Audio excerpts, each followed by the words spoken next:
Hi, my name is Erika, and today we're celebrating Confession of a Paper Addict's second birthday. In celebration, they are extending a 30% off sale, so please make sure to check out the Etsy website for more details.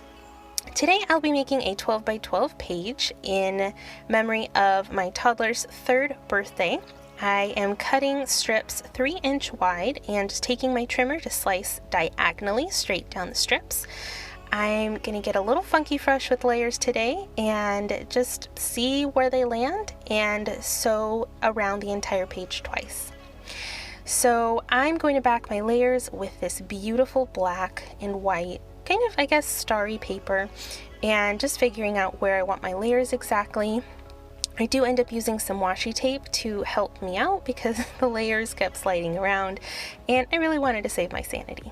So there we go, and I am sewing 2 lines around the edge. I really enjoyed how this looked. Next step is backing my cut file. I, for the first time, cut the cut file twice. So we have the outside with the black cardstock and the inside with this fun rainbow paper.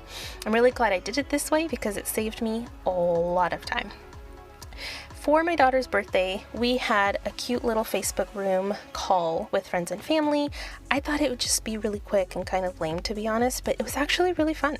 And people ended up sticking around a good while after, just, you know, hanging out with people we hadn't seen in a long time. I will add that shortly after filming, I don't end up liking how I have my photos on top arranged, so I do end up going back and making the 2 middle photos smaller, which you'll see in the final photos. But it was between those 2 photos in the middle and one where my husband is taking the cake away for the night. The kiddo is mid-stab with her fork in her hand, so I thought that was really funny.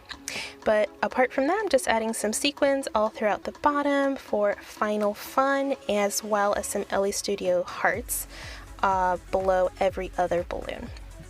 And that's pretty much it. I hope you enjoyed this fun and fast layout. I hope it inspires you, and I hope you have fun checking out everyone else participating in this hop. Bye!